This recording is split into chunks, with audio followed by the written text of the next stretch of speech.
Welcome back to the Wizard Shop, and this is the car you guys have all been waiting on. It's time. We're going to do the video on the 87 Chrysler Conquest. Let's get started.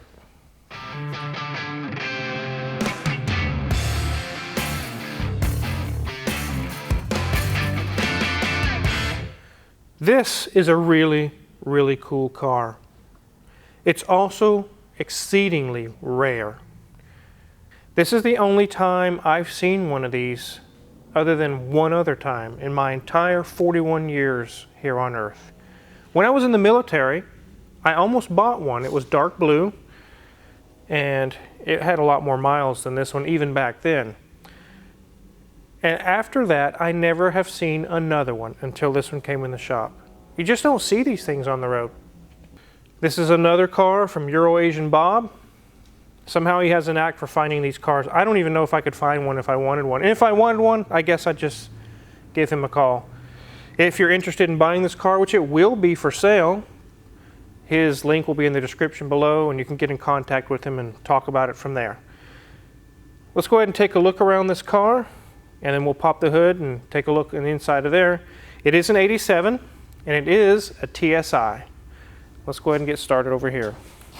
You're going to find some defects with this car. There are some things in the paint and some issues going on with the body, but really they're very minimal considered to some of these others that I've seen pictures of, and they're really in really bad shape. There's not a lot of nice ones left, even fairly nice ones.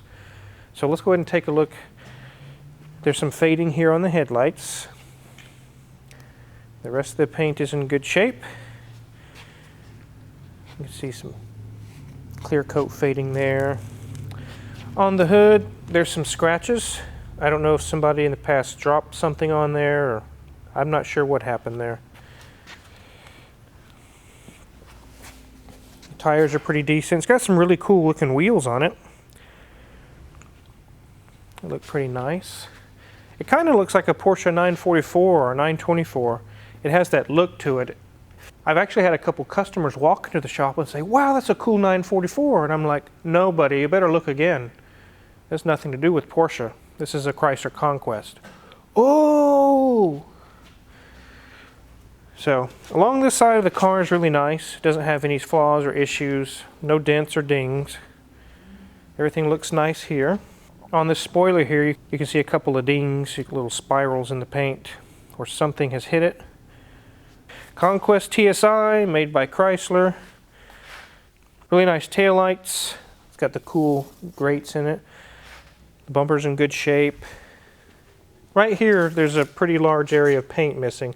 I imagine something impacted here and just crinkled the paint off since it's plastic.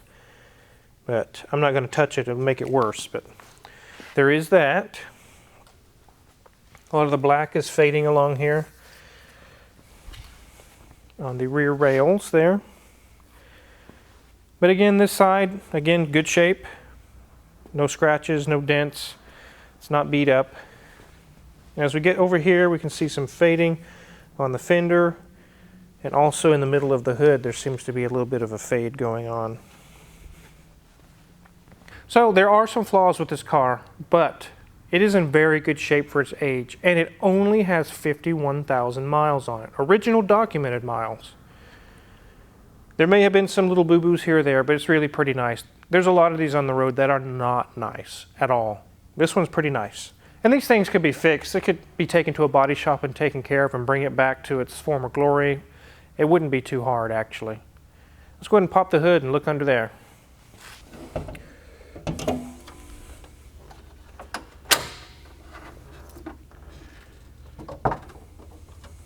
Okay. Everything's fairly clean under here. It is here for a small exhaust leak. You'll hear it when we pull it onto the lift here in a minute. We're going to take care of that, but it's pretty clean under here, guys. It's not oily, it's not nasty. It's a lot better than you would think it would be. This is the 2.6 liter inline 4-cylinder turbo. A lot of these overseas we get the 2.0 turbo. This one's in the American market got the 2.6. And amazingly, they roughly had the same amount of power, even though they're different displacements. This one has 190 horsepower roughly, and 230 pounds of torque, roughly, which is pretty decent power for a 4-cylinder. It's not too bad. It is fuel injected. You can see, let me get my flashlight out. There is an injector here, kind of like throttle body injection, very similar to a GM TBI. So it's fuel injected, turbocharged. So we're getting into the range of when cars are starting to become fuel injected across the board. So this one definitely is. There's a really interesting thing about this car though. I was looking for a power steering pump the other day when we were looking at it. I didn't find one, and I finally found it. It's over here. It's electric, guys. Electric power steering in 1987. One of my guys that walked by was talking about it. He says, I think it has electric power steering. I said, no, they didn't come out with that till in the 2000s. And then he showed me, and he goes, nope, you're wrong, wizard. Electric power steering in 1987. That's pretty cool. So let's go ahead and get the hood closed, and let's get this thing on the lift and see what we see underneath.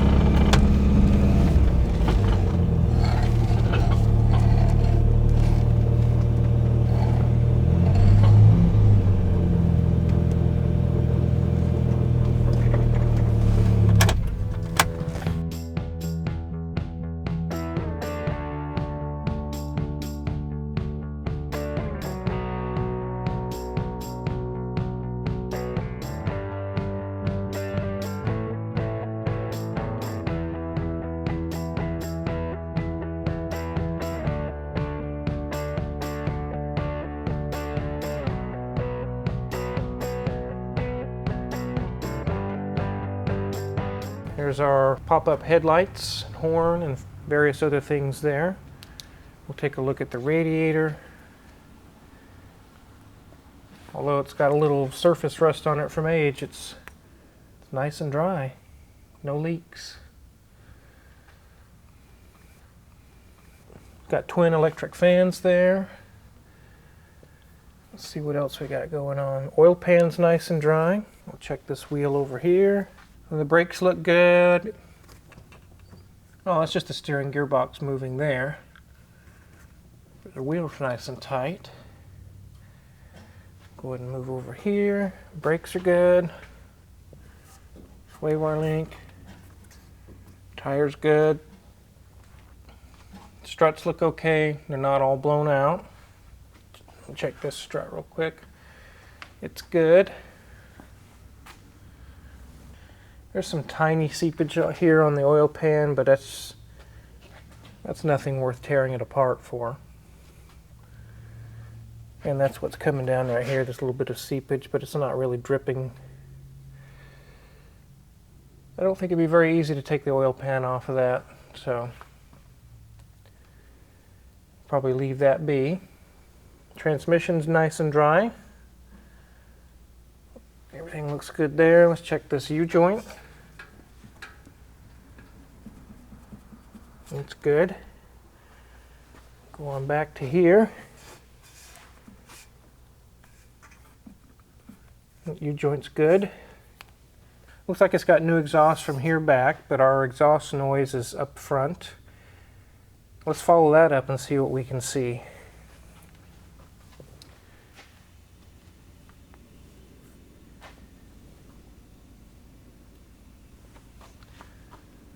Looks like the donut there has got some soot, you can see right there. Probably just needs a donut. Okay, not a big deal at all.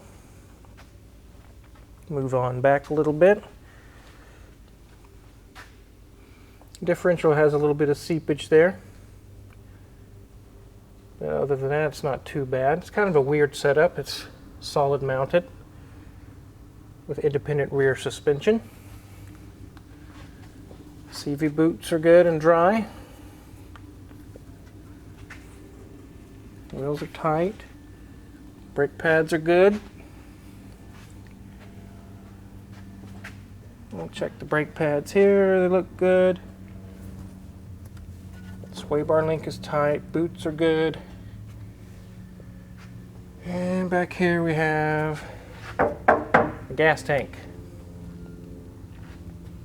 Really not a whole lot of things wrong with it, Mrs. Wizard. No, no.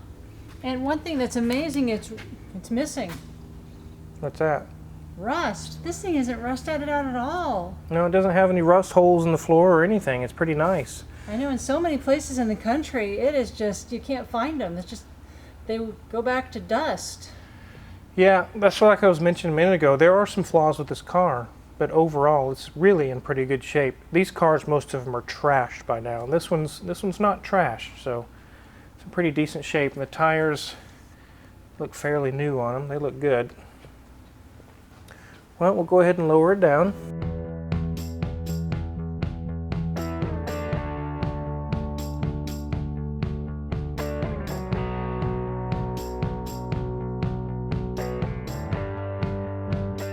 So even though this is a Chrysler Conquest, there's many different names and badges that this car was made under. Originally it was a Mitsubishi Starion, and about halfway through the model years of those, it got picked up by other brands, I guess, or rebadged as it's called.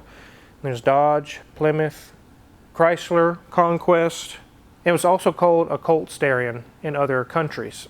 There was also various different engines options, like I mentioned. There was a 2-liter.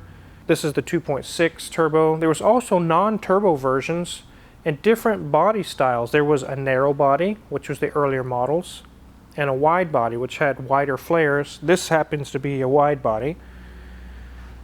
But it wasn't just made in the American market. In fact, it didn't even come from the American market. It was introduced from overseas, Mitsubishi being the original creator. But when Chrysler revealed this, they also revealed Laser alongside of it. So it was kind of a lot of similarities there. They look similar. They're both kind of a sporty looking car. And now these epitomize the sporty cars of the 80s. There's a lot of people, when they see a Porsche 944 or something, oh, that's kind of neat, or yeah, okay. But for some reason, when there's a Mitsubishi Starion or a Chrysler Conquest, just like you guys said in the comments, it was like, whoa, I want to see that car. I don't care about the rest. I want to see this one. And that's kind of how you guys reacted. So I'm happy to give you a video on it. So I'm glad you watched the other video so you could check this one out in the background and demand a video on it. We were going to do a video anyway, but we definitely made sure we're going to once you guys showed in the comments that you wanted to see this car.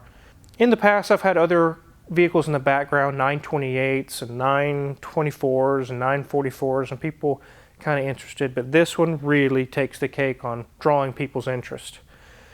And before we wrap it up, let's take a look at the interior. As you can see, it only has a little over 51,000 miles. What is it, 700 and something? I can't read it from here, but 715. 715, okay. So, not a whole lot of miles on this thing. And it kind of tells in the dash because it's not cracked and beat up. Most of these cars from the 80s, guys, the dashes are destroyed. This one's not. That in itself is kind of a rarity. It's got push button automatic climate control. It's got an original radio with a multi-band equalizer. Tape player. Even got the fancy tape player.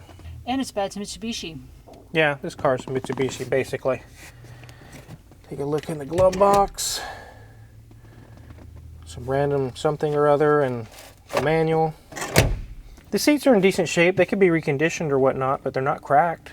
So many cars with leather seats are completely cracked and destroyed. These are pretty decent. They just need to be reconditioned. And this section here that goes right under your legs is actually adjustable. Put it up high, down low. The headliner is in good shape and all intact. It's kind of like a velour.